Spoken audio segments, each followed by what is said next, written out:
Hello, everybody, and welcome to the Tuesday edition of Video Clips and a couple of announcements. First of all, we're looking to hire a couple of paralegals, and we need people who have research and writing skills and also litigation support experience. And then we still need a college-level biology teacher, and so send me an email at pampopper@msn.com if those things interest you. Remember, the free Curious About COVID workshops continue, and on Friday of this week, I'll announce the dates for the Lose the COVID 25 workshops that are coming up, and also the happy hour workshops that are coming. We're going to have a weekly happy hour for members, and then the health lessons from COVID, which will be added to the member classes as well.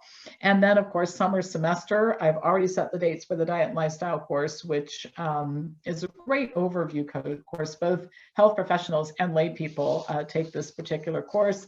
15 modules that cover men's health, women's health, children's health, vaccinations, covers autoimmune diseases and gastrointestinal disorders and all kinds of things, right? So if you're interested in any of this stuff, my email address is pampopper@msn.com. So I want to talk about sunlight today, and I'll just start by saying good news. It's springtime. The days are longer, flowers are blooming. I love this time of year. It's a few times I've even had the windows open at my house and the fresh air feels so good. There are birds building nests in my trees and my cat's pretty happy about that.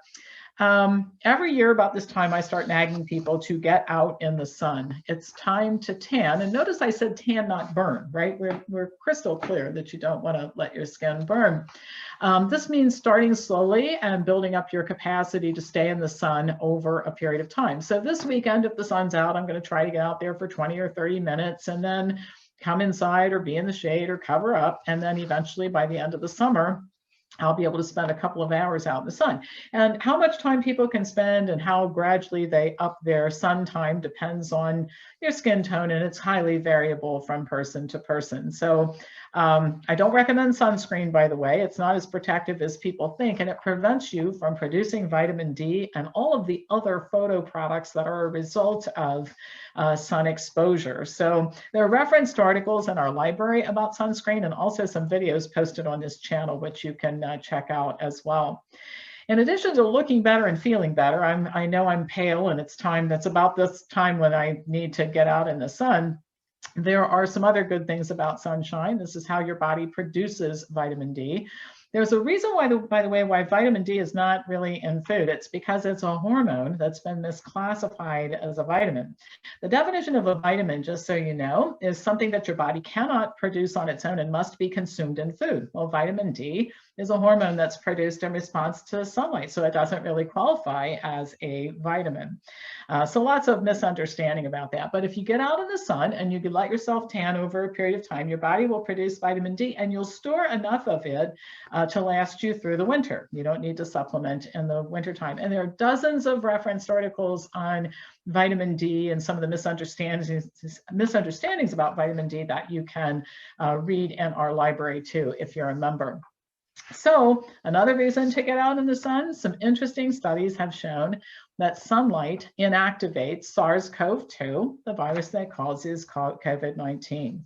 The effect of sunlight goes beyond the ultraviolet rays and vitamin D because sun has a very complex relationship and interaction with the body. So just as nutrition is not vitamin C and fiber, it's plants, fruits and vegetables and grains and the whole repertoire of nutrients and food. Sunlight isn't just vitamin D, it's all this other stuff that goes on that your body produces in response to sunlight too.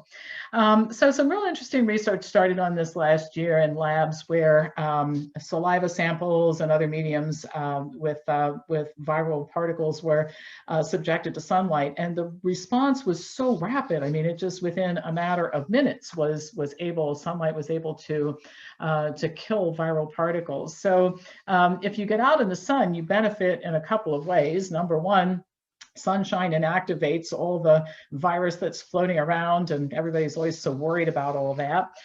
So you're going to have that effect. But then the other thing is that sunlight actually stimulates your immune system. When the outer layer of the skin contains a lot of cells called keratinocytes, and they're in constant communication with your immune cells, increasing immune function, which stimulates a stronger immune response if you are exposed to some kind of virus or some other crud that gets in your body. And that's why so many people who are exposed to viruses and that sort of thing don't get sick. I mean, we're all exposed to stuff every day. Most of us aren't getting sick very often. So thus our immune systems, when they're functioning properly, protect us. And sunlight will help you build a stronger immune response. And the effect, again, goes beyond vitamin D, and supplements are just not a substitute. So one interesting study that I use in some of my workshops involves multiple sclerosis patients who were randomized to either get vitamin D supplements or to go out in the sun. Well, as you might imagine, the vitamin D supplements increase plasma levels of vitamin D, but there was no change in any of the MS symptoms. The persons who were assigned, the MS patients assigned to go out in the sun, on the other hand, their plasma levels were lower. Their blood work wasn't as pretty, but they actually had meaningful differences in the symptoms of multiple sclerosis. So nutrition and health and well-being and all that is just not having pretty blood work. It's the way that you live your life. So lower vitamin D levels with sunlight exposure is better for you than vitamin D supplements and high levels of vitamin D without sun exposure. Research studies have shown, several of them actually, that while you do increase your risk of getting skin cancer by having sun exposure, the avoidance of sun is the equivalent of smoking cigarettes in terms of shortening life expectancy. And even melanoma patients, we have several studies showing that melanoma patients benefit from sunlight, and those are the patients that are always told to stay out of the sun. So get outside. And by the way, if you're interested in reading about this, you can read in the library, and I'm not going to try to regurgitate like 75 pages of material in this particular video, but you can read about this in the library and check out the references for what I'm saying. And but in the meantime, get outside, get exposed to the sun, your whole body, from your head to your foot, you know what I mean, and tan a little bit, but be cautious and don't burn, but do get a tan. You'll feel better. I always feel better when I start spending time in the sun, and I know that your health will be better too, both inside and outside.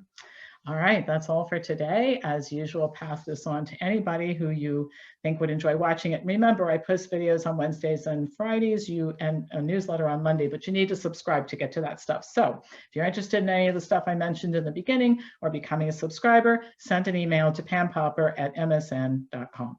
Thank you for watching.